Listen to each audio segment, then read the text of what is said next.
You can do it. So this talk started out like 3 minutes long, and then I got a little crazy this afternoon, and I do some weird stuff that I don't really do. Does everybody here know what GoGenerate is, or like kind of heard of it? Right, so GoGenerate was tacked on to the code chain a few months ago. It's real simple. It just allows you to execute like arbitrary commands when you type go space generate, more or less. There's a blog, like a Go blog entry about it, which is extremely underwhelming. You're like, wow, it's 2 things I'll never do. And then there's a design doc that's a lot more in depth, and it's like, okay, there's some cool ideas here, but there's nothing really concrete to really look at. And I don't know, I kind of read it and then forgot about it for several months. So then, you know, we were at work. At work, we had like the unavoidable eventual like thrift versus protocol buffers versus whatever that Apache one is that nobody should ever use. Versus like JSON. Like we duped it out. I really want protocol buffers. We want thrift. So we use Pants build system, which has awesome thrift support for Java and Python and Scala. And I do a lot of Go at work. I'm like, well, I'm kind of left out in the cold here. How do I make how do I compile my thrift down to Go, those sources out of thrift, and use them in my applications?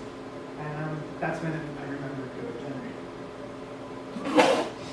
And you know, I was kind of disappointed there was somebody that was supposed to talk about asset embedding. That's the other thing we use this for, is to like automatically run building data and just like dump out a whole bunch of binary assets into Go. Yeah, you can do some basic stuff, but really all it is running a command. And that's through this directive, which is just a comment. Somebody asked Rob Pikes, why is it a comment? Because it's not code. But it's check out some things. It's just a comment, like somewhere at the top of your file. Actually, I think you may be able to put them anywhere, which is kind of scary. You can? Yep. Oh, that's really scary.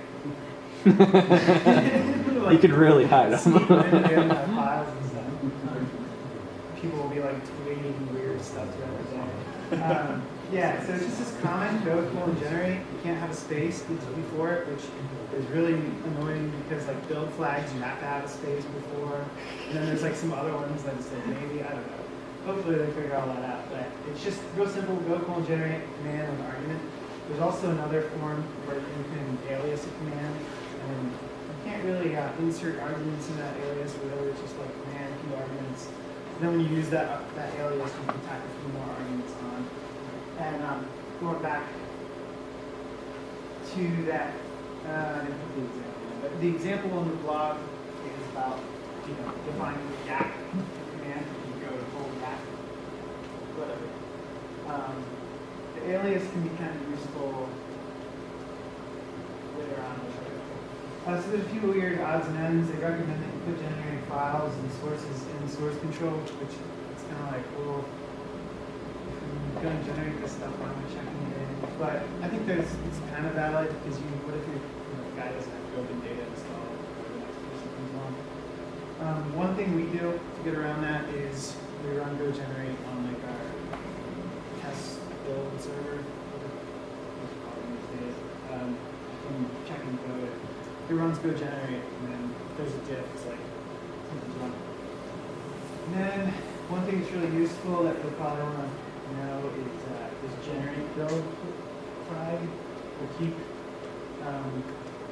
it can keep files from being like used in the normal build. Put the file outside the scope of the normal build, but it's still in the scope for GoGenerate. Why would that ever matter? Why would it matter? Just a comment. Like, what can you possibly put in there? Okay, you're going. What, the build flag? Yeah, I'm like, what can you possibly put in that file that would... I'll show you. So here's what I do real world, and this is where like the first 3 minute talk ended, and I was like, cool. And then I was like, well, that's kind of boring. So we literally generate our thrift with that, and it's kind of okay. It's not the best thing in the world, but it's really convenient and it works, so whatever. We use Go-bin data like that as well. These are more or less just sort of ripped out of the design doc, which if you're going to look up like the information on go generate, read the sign doc, and invoke blog post. And you can also, when you invoke generate, you can use this dash run flag to only pick out certain commands for go generate to run. The only problem with that run flag is it's not actually implemented yet.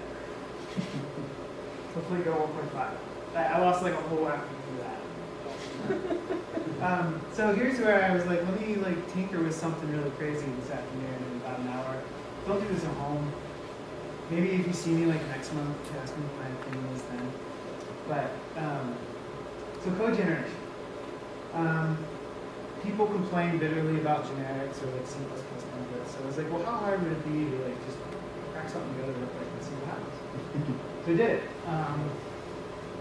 Here's I set string go, and this here I just define the type string set, and it's hopefully people know about the empty struct. If you don't, Data Chain has a really great article on it. Empty structs are really fun. I make a map of strings that map to empty structs. There's that go generate directory up top. We'll get to that. So here's my set.go. This has that build flag in there.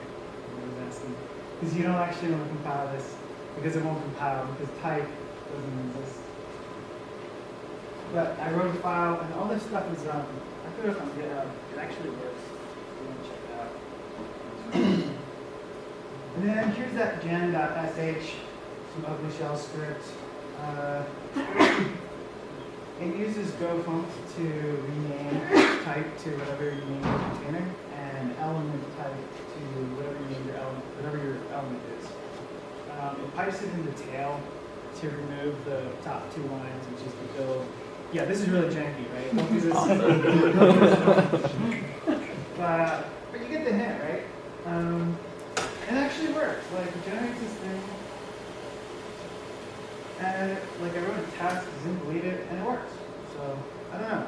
Now, like after having done this afternoon, I got me thinking. Cause, like we got a bunch of cache libraries at work. We got like some pretty sophisticated caches, and you know, it'd be kind of nice to just put some type erasure and type boxing around that. I don't know if I generate the whole thing. Generating some like type safe steps might be cool. I don't know.